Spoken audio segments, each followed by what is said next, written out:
Hello guys, আশা করি সবাই ভালো আছেন। আসলে আমি এখন আছি আমাদের হবিগঞ্জের খোয়াই নদীর সামনে। তো হবিগঞ্জ, আপনারা সিলেটের অবস্থা সবাই জানেন, সিলেটের বন্যার যে অবনতিটা হচ্ছে বা বর্তমান পানির যে অবস্থা, এটা আপনারা সবাই জানেন। তো আমাদের খোয়াই নদীর যে দৃশ্যটা আমি আপনাদের দেখাবো চাচ্ছি, যে দেখেন পানির যেই পরিমাণের স্রোত। এখানে কিন্তু একটা নৌকা ছিল, ওই পারের মানুষ ওই পারে যাইতো, আর ওই পারের মানুষ কিন্তু এই পারে আসতো। তো এখানে যে নৌকাটা, এটা কিন্তু অলরেডি বন্ধ হয়ে গেছে স্রোতের কারণে। দেখতে পাচ্ছেন এখানে একটা রশি বাঁধা ছিল, এই রশিটা সবসময় কিন্তু তারা লোক পারাবার করতো।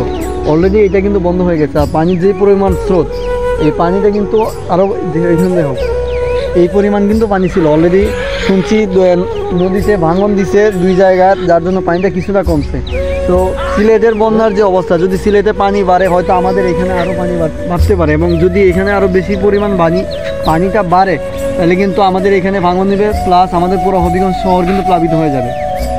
তো পানির যেই পরিমাণের স্রোত, আসলে আমি এমন এই জিনিসগুলো দেখলে অনেক ভয় পাই। আমার পানি জানি না, আমার পানি নিয়ে কীরকম একটা অসুবিধা আছে আমার। আমি বেশি পানি দেখলে পর আমার নিজেরই ধরপড় করে, সত্য কথা এটি। আর পানির যে দৃশ্যটা, যেই পরিমাণের স্রোত আর এখানের যে অবস্থা, এটা দেখে সত্যি আমার নিজের কাছে অনেক ভয় লাগতেছে। আর কখন জানি কোন দিকে ভাঙন ধরে, এটার মানে কোনো সুযোগ নাই, মানে বোঝার কোনো সুযোগই নাই। আমাদের সিলেটের যে অবস্থা, আর সিলেট থেকে তো আমরা বেশি দূরে নয়, কুশিয়ারা নদীর পানিও বিপদ সীমার উপরে, এবং আমাদের এই নদীর পানি অলরেডি বিপদ সীমার কাছাকাছি আছে। তো এখন যে অবস্থা, আসলে মানে বলার বাইরে। আমার নিজের কাছে অনেক ভয় লাগছে। আমি পানিতে আমার এমনিতে আমার অনেক ভয়। এই যে একটা কলা গাছ বাইসে যাইতেছে, কী পরিমাণে স্রোত, কী একটা অবস্থা যাইতেছে। এই জায়গাতে তো আরও অনেক বেশি, খুব স্রোতে যাইতেছে। এখানে যদি কোনো কিছু রাখা হয়, মানে এই পার থেকে ওই পারে কিন্তু কোনো কিছু যাইতে পারবো না এখন, যে একটা অবস্থা।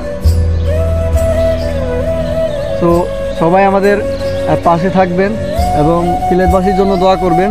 সিলেটবাসীর যে অবস্থা, তারা কিন্তু ঈদটাও ভালোভাবে পালন করতে পারে নাই।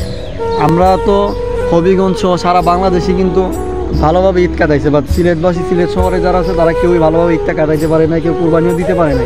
কারণ তাদের যে অবস্থা, অনেকের বাসায় নিচতলায় পানি ঢুকে গেছে, যাদের তিন সেটওয়ালা বাসা আছে, তাদের বাসার অলরেডি একদম উপর পর্যন্ত পানি চলে গেছে। এবং আমরা ভিডিওতে যে পরিমাণ দেখতেছি, কারো একবারে মাথা পর্যন্ত পানি চলে আসছে।